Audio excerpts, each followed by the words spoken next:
G'day, hi, and welcome. Warning graphic. If you're going to look away now, because never mind the beaver that's hanging up, but here's my damaged trap. It was him, okay? He wrecked my trap. He broke the trigger on it. Basically, you've broken my trap trigger. You've stolen my dreams. How dare you? Even though it kilted you, still no reason for damaging my poor defenseless trap that killed you. All right, anyway, so that's one beaver, a little tiny one. What I'm doing right now is, and warning graphic, I got beavers like all over the place right now. Even got one dead in the woodpile here. This is today's catch.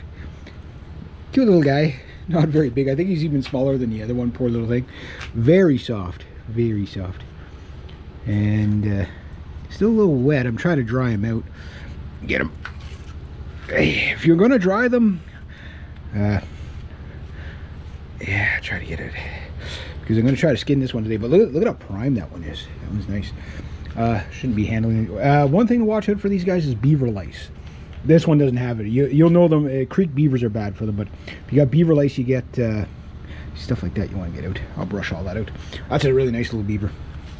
Let's try to dry them up before I skin them today. But beaver lice are like little orange, you'll see them.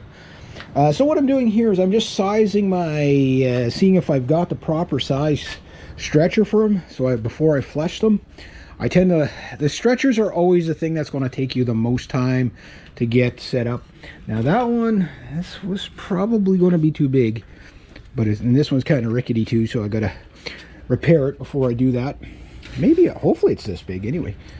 Oh, so this says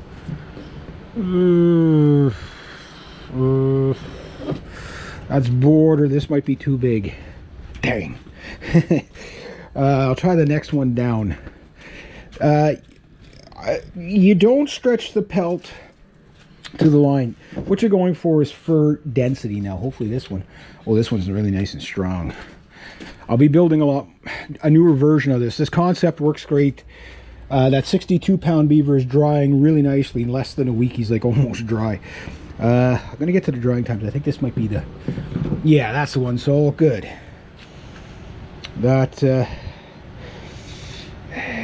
be a pretty thick pelt. So that one might be borderline almost too small, but I should have enough edges to stretch it to the max. So okay, I can go ahead and flesh him. I'm going to do the same for the other beaver, so you can see how meaty they are, just so you can see there's around the hind legs and stuff like that. I'm going to try a couple of different fleshing techniques today. I'm going to get him skinned out, poor little guy. And then that one I actually feel bad for, because he's cute and he didn't wreck my trap, but that one, you wrecked my trap trigger, you've stolen my dreams, how dare you.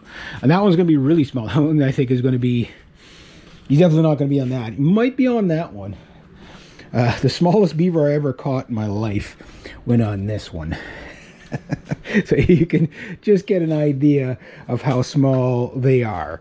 That one is. Once you get to these beavers, you know that the beaver house is pretty much empty. But this would be the size comparison. So that's like extra small. That's a guilt trip, that one. It's like, aw, poor little guy. But you know, you gotta get him. If you're gonna trap out the house, completely trap it out, because there's no use leaving those little ones that can't fend for themselves anyway. So, and they're still worth a couple of bucks. But this one's not bad. Drying nicely, ready to be fleshed. So I'll size that one, and yeah, and hopefully I got a stretcher ready to go. It might be that stretcher there. Hopefully not that one. That one's way too small. But if it's that one, then I'm good to go. And I can go ahead and flesh them. And then I don't know if I'll get the third one fleshed today, because it's getting a little bit late in the day. That might take 2 fleshings, I think. If I'm lucky, I'll get away with 1. But most likely it's going to take 2. The other one should be done in 1 fleshing. So I'll stretch the other one. Just the method I use. Figure out what size they are. You don't have to pin them completely. You can get an idea. Okay, well, it's going to be within that range. Then flesh them. If you have to flesh them twice, freeze them overnight, and you know, finish fleshing them the next day. Usually 1 or 2 fleshings, sometimes 3 on the really big beavers. It just takes what it takes.